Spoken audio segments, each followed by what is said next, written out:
অ্যাম্বুলেন্সে একটি সিট, কিন্তু রোগী যাচ্ছেন দুইজন। একজন রোগীর আসনে, আরেকজন পাশের আসনে অপেক্ষা করছেন উন্নত চিকিৎসায় ঢাকায় যাওয়ার জন্য। একজনের শ্বাস ক্রমেই ক্ষীণ হয়ে আসছিল, আরেকজন ব্যথায় কাতরাচ্ছিলেন নীরবে। মঙ্গলবার দুপুরে শরীয়তপুর সদর হাসপাতালের সামনে এমন চিত্র ধরা পড়ে কালবেলার ক্যামেরায়। হাসপাতাল চত্বরে কোনো অ্যাম্বুলেন্স না থাকায় বাধ্য হয়েই একটি অ্যাম্বুলেন্সে দুইজন রোগীকে উন্নত চিকিৎসার জন্য ঢাকা নেওয়া হয়। অনেকের সাথে যোগাযোগ করে তারা বলছে অ্যাম্বুলেন্স আসবে, কিন্তু আসবে করে বলে এখনো পর্যন্ত অ্যাম্বুলেন্স পাইনি। একটা অ্যাম্বুলেন্স পাইছি, সেই অ্যাম্বুলেন্স আমরা নিতে পারতেছি না, আরেক রোগী চলে আসছে। এখন একটা অ্যাম্বুলেন্সে করে আমরা দুইজন রোগী নিতে হচ্ছে। দুজনের অবস্থা খুব খারাপ। আমার যে রোগী 3বার স্ট্রোক করেছেন, ওনার অবস্থা মারাত্মক খারাপ। অ্যাম্বুলেন্স আমি আনছি, আইনা থেকে আরেকটা রোগী উঠেছে, ইমার্জেন্সি দুটোটাই। এই জন্য আমি দুটোটা রোগী আমি পাঠালাম। কি করার, কিছু তো করার নাই। এখন যে কোনো ব্র্যান্ডের পুরাতন এসি বদলে নতুন ওয়ালটন এসিতে উপভোগ করুন 25% ছাড়। এর আগে গেল বৃহস্পতিবার শরীয়তপুরের ডামুড্ডা উপজেলার কনেশ্বর এলাকায় নূর হোসেন সর্দারের স্ত্রী রুমা বেগম সন্তান বহনকারী অ্যাম্বুলেন্স আটকে রাখায় অসুস্থ অবস্থায় এক নবজাতকের মৃত্যুর ঘটনা ঘটে।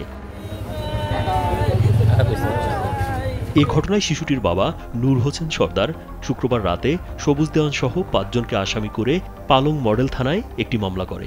শনিবার ভোরে র্যাব ও পুলিশের যৌথ অভিযানে মূল হোতা সবুজ দেওয়ানকে গ্রেপ্তার করে জেল হাজতে পাঠানো হয়।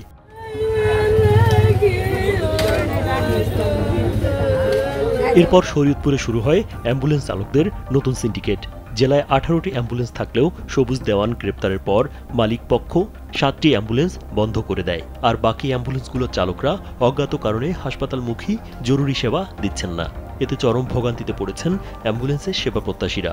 ফলে অ্যাম্বুলেন্সের অভাবে ঘন্টার পর ঘন্টা বসে থাকতে হচ্ছে হাসপাতালে। এখন আমি সিন্ডিকেট এটা চাই না, কারণ হাসপাতালে যদি সিন্ডিকেট তাহলে রোগী বাঁচানো যাবে না। যে আপনারা অতি দ্রুত এই সমস্যার সমাধান করার চেষ্টা করেন, তা না হলে জনগণ যদি রাস্তায় নেমে যায় তাহলে কিন্তু এটা নিয়ে খুব খারাপ হবে।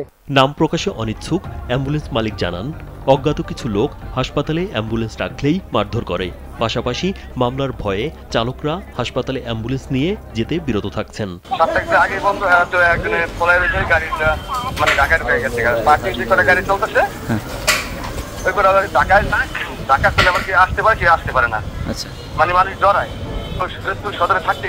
অ্যাম্বুলেন্স চলাচল স্বাভাবিক রাখতে এবং সিন্ডিকেট রুখতে পুলিশ সর্বাত্মক কাজ করে যাচ্ছে বলে জানান পালং মডেল থানার ভারপ্রাপ্ত কর্মকর্তা মোহাম্মদ হেলাল উদ্দিন। আমার জানা মতে আমার কাছে এর মধ্যে কেউ চলে না বা চলতেছে না, এর মতো কিছু বলেনি। চলবে স্বাভাবিক, আমরা সর্বোচ্চ নিরাপত্তা দিব এবং সিন্ডিকেটে যারা আছে তাকে ধরবো। একটা কথাই আমাদের। রাজীব বিশ্বাস, কালবেলা।